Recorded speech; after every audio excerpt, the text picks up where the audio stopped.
بسم اللہ الرحمن الرحیم اللہم صلی علی محمد وعلی آل محمد وبارک وسلم۔ تاریخ کے صفحات پر سید الشہداء حضرت امام حسین علیہ السلام کا موقف اور نقطۂ نگاہ آج بھی اپنی پوری رعنائیوں کے ساتھ رقم ہے۔ چنانچہ جب حاکم مدینہ کی طرف سے یزید کی بیعت کے لیے دباؤ ڈالا گیا تو آپ نے فرمایا کہ مسلمانوں کا حکمران یزید جیسا شخص ہو تو ایسے اسلام پر سلام۔ بیعت سے انکار کرتے ہوئے فرمایا کہ مجھ جیسا شخص یزید جیسے شخص کی بیعت نہیں کر سکتا۔ اس طرح امام علی مقام نے اپنا موقف توڑ ٹوک انداز میں بیان کر دیا اور حکومت اس کے کردار اور پالیسیوں کو ٹھکرا کر غیر اسلامی اور غیر قانونی قرار دے دیا۔ امام علی مقام نے اپنے قیام کے اہداف و مقاصد واضح فرمائے۔ چنانچہ اپنے بھائی محمد ابن حنفیہ کو ایک وصیت نامے میں امام علی مقام نے اس طرح ارشاد فرمایا: میرے اس قیام، میری جدوجہد کا اصل مقصد اور میری اس تحریک اور اقدام کا اصل ہدف صرف امت کی اصلاح ہے۔ میرا عزم و امر بالمعروف اور نہی عن المنکر ہے۔ اس فصیح و بلیغ بیان میں آپ نے اپنے اہداف و مقاصد اور اسلام کے تحفظ اور دین کی بقا کے لیے اپنے خدا اور اپنے نانا سید الرسول صلی اللہ علیہ وآلہ وسلم کی طرف سے ودیعت کی گئی ذمہ داریوں کا مکمل احاطہ فرما دیا۔ اصلاح کو ہدف قرار دینا بذات خود اس بات پر دلالت کرتا ہے کہ فساد موجود ہے، انتشار و افتراق برپا ہے اور بگاڑ پیدا ہے، لہذا ان برائیوں کے خاتمے کے لیے اصلاح کی ضرورت درپیش ہے۔ آپ نے اپنے خطوط و خطابات میں قیام کی وجوہات واضح کرنے کے لیے کئی مرتبہ اس دور کی صورتحال، کیفیت، امت کی حالت زار اور حالات کی ابتری کی نقشہ کشی اور منظر کشی فرمائی۔ چنانچہ امام علی مقام جب مکہ تشریف لائے تو بصرہ کے قبائل کے سرداروں کو ایک خط لکھا، جس میں امام نے تحریر فرمایا کہ میں ابھی اپنے نمائندے کو اس خط کے ساتھ آپ کی طرف بھیج رہا ہوں۔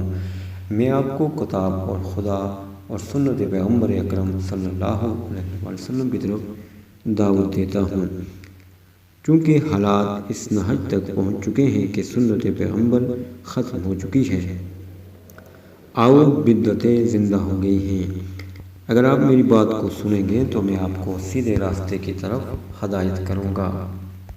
امام علی مقام نے سفر عراق کے دوران مقامی بیضا پر لشکر خور کو خطبہ میں ارشاد فرمایا: اے لوگو، یہ حکمران اطاعت خدا کو ترک کر چکے ہیں اور شیطان کی پیروی کو اپنا نصب العین بنا چکے ہیں۔ یہ ظلم و فساد کو اسلامی معاشرے میں رواج دے رہے ہیں، خدا کے قوانین کو معطل کر رہے ہیں اور مال فے کو انہوں نے اپنے لیے مختص کر لیا ہے۔ خدا کے حلال و حرام اور اوامر و نواہی کو بدل چکے ہیں۔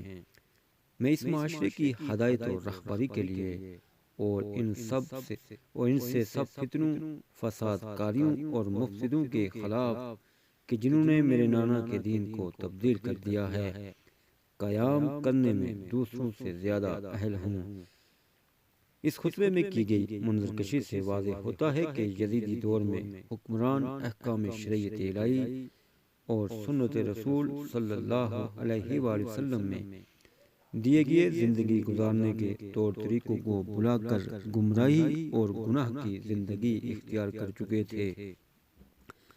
عدل اجتماعی سے گریز کرتے ہوئے مستقل طور پر بے عدلی اور ناانصافی کو اسلامی معاشرے کا حصہ بنایا جا رہا تھا۔ خدا نے انسان اور معاشرے کی بھلائی کے لیے شریعت کی شکل میں جو قوانین اور پابندیاں عائد کی، ان سے عملاً برات کر کے اپنے خود ساختہ قوانین رائج کیے جا رہے تھے۔ قومی خزانے کو لوٹا جا رہا تھا اور کرپشن اور حرام خوری حکمرانوں کی عادت بن چکی تھی، جس سے معاشی ناہمواری، غربت، افلاس اور جہالت کو فروغ مل رہا تھا۔ حکمران خود بھی اور رعایا بھی حلال و حرام کی تمیز نہیں کر رہے تھے، بلکہ حرام امور کو حلال تصور کر کے انجام دے رہے تھے۔ خدا کے احکامات کی تابعداری کرنے کے بجائے نافرمانی کر رہے تھے، اور جن کاموں سے خدا تعالیٰ نے منع فرمایا تھا ان سے باز نہیں آ رہے تھے۔ سفر عراق میں ذی حسم کے مقام پر خطبے میں ارشاد فرمایا، وہ جو ہونے والا ہے وہ آپ دیکھ رہے ہیں، زمانے کے حالات بالکل تبدیل ہو چکے ہیں، برائیاں ظاہر ہو چکی ہیں، نیکی اور فضیلتیں بہت تھوڑی رہ گئی ہیں، جیسے کسی برتن کی تہ میں چند قطرے۔ لوگ ذلت و پستی کی زندگی گزار رہے ہیں، زندگی کا منظر پتھریلی چراگاہ کی طرح ہے جس میں گھاس کم ہے، زندگی دشواریوں میں تبدیل ہو چکی ہے۔ کیا آپ انہیں دیکھ رہے کہ حق پر عمل نہیں ہو رہا اور باطل سے دوری اختیار نہیں کی جا رہی؟ ان حالات میں ایک ایماندار شخص کو چاہیے کہ اپنے پروردگار کے دیدار کا طالب و مشتاق رہے، اور اس قدر ذلت بار حالات میں حسین ابن علی موت کو سعادت اور ظالموں کے ساتھ زندگی گزارنے کو بوجھ سمجھتے ہیں۔ مزید ارشاد فرمایا، لوگ دنیا کے بندے ہیں، دین ان کی زبانوں پر صرف لک لکا لسانی تک ہے، جب تک ان کی زندگی پر رونق رہتی ہے اس وقت تک دین کے ساتھ رکھتے ہیں، اور جب امتحان و آزمائش کا وقت آتا ہے تو دیندار بہت کم رہ جاتے ہیں۔ حالات کی تصویر کشی کرتے ہوئے مختلف مقامات پر آپ نے ارشاد فرمایا کہ اس وقت ہم ایسے حالات سے گزر رہے ہیں کہ سنت رسول ختم ہو چکی ہے اور اس کی جگہ بدعت نے ڈیرے ڈال رکھے ہیں۔ تم کتنے بدبخت اور سرکش افراد ہو کہ جنہوں نے قرآن کو پس پشت کر لیا، اور تم لوگوں نے شیطان کو دماغ میں بسا لیا ہے۔ تم لوگ بڑے جنایت کار ہو، کتاب خدا میں تحریف کرنے والے، سنت خدا کو فراموش کرنے اور اسے ختم کرنے والے ہو۔ تم پیغمبر اکرم صلی اللہ علیہ وآلہ وسلم کے فرزندوں کو مار ڈالتے ہو، تم اوصیاء کو اذیت دینے والے، اور تم ایسے پیشواؤں کے پیروکار ہو جو قرآن مجید کا تمسخر اڑاتے ہیں۔ اسلام میں تحریف ہو جانے کا خطرہ ہی نہیں بلکہ اسلام کے نابود ہونے کا خطرہ لاحق ہو چکا ہے۔ پیغمبر اکرم صلی اللہ علیہ وآلہ وسلم نے کے قانون کو ختم کیا جا رہا ہے اور اس کی جگہ بدعتیں زندہ کی جا رہی ہیں۔ ان تمام بیانات میں سید الشہداء نے کھل کر اور دو ٹوک انداز میں واضح کیا کہ یزیدی حکومت کی طرف سے بدعتوں کو فروغ دینے اور سنت رسول اکرم کے خاتمے کا سلسلہ اب فوری طور پر روکنا ضروری ہے۔ اسلام کے زندگی بخش قوانین کو نظر انداز کرنے اور باطل کے خلاف آواز اٹھانے کی ضرورت ہے۔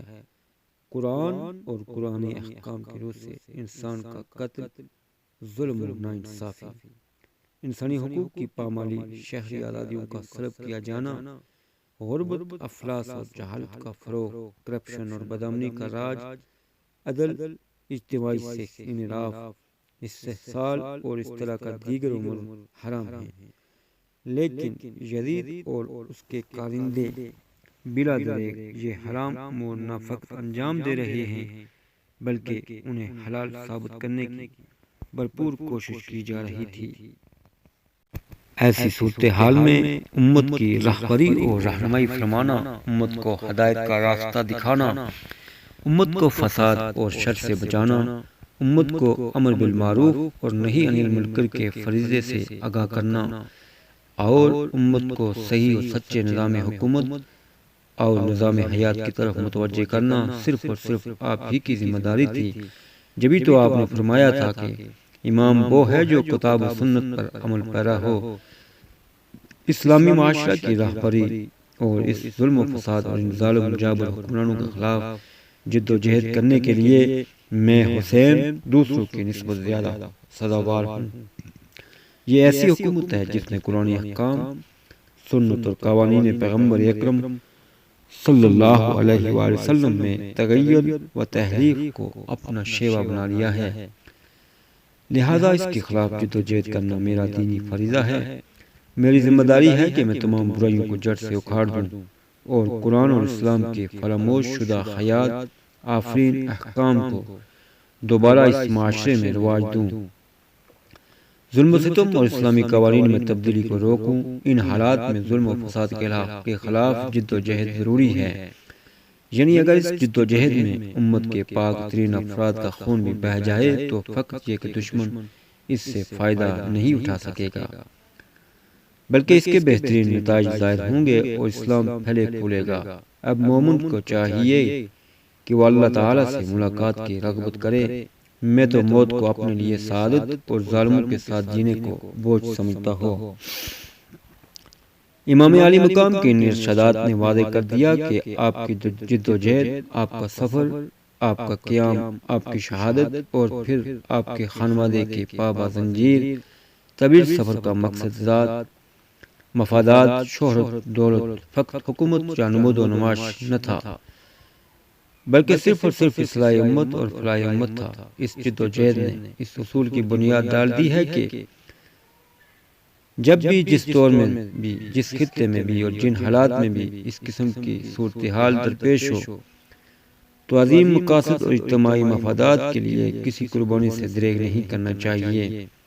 تاریخ شاہد ہے کہ 10 محرم 61 ہجری کے بعد جب بھی حریت کی تاریخ رقم ہوئی، جب بھی ظلم کے خلاف قیام کا مرحلہ آیا، جب بھی فساد کے خاتمے کی جد و جہد ہوئی اور جب بھی جبر سے مسلط رہنے والی حکومتوں کی مزاحمت کی بات نکلی تو سب حریت پسندوں اور تمام تحریکوں نے حسین اور کربلا سے ضرور استفادہ کیا۔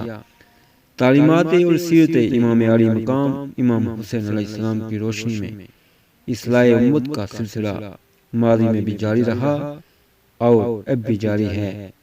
برائیوں اور مفاسد کو دور کرنے اور دنیا کو ایک ہمہ گیر عادلانہ نظام فراہم کرنے کے لیے ضروری ہے کہ سب سے پہلے اصلاح امت کا بنیادی فریضہ انجام دیا جائے۔ یہ فریضہ انجام دینے والوں کے لیے ضروری ہے کہ وہ امام علی مقام کے فرامین، کردار، سیرت، انداز عمل اور جد و جہد سے استفادہ کریں۔ اصلاح امت کی اہمیت کا احساس کرتے ہوئے اپنے مسلکی، فروعی، ذاتی اور جماعتی مفادات کو بالائے طاق رکھ کر اتحاد امت، وحدت امت اور اصلاح امت کا مشن جاری رکھیں۔ سچ جو میدان کربلا میں کہے اور سچ کے لیے جفائیں سہے، غسل اپنے لہو سے کر کے بھی سرخرو اور سربلند رہے، صرف اس کو حسین کہتے ہیں۔ اللہم صلی علی محمد وعلی آل محمد وبارک وسلم۔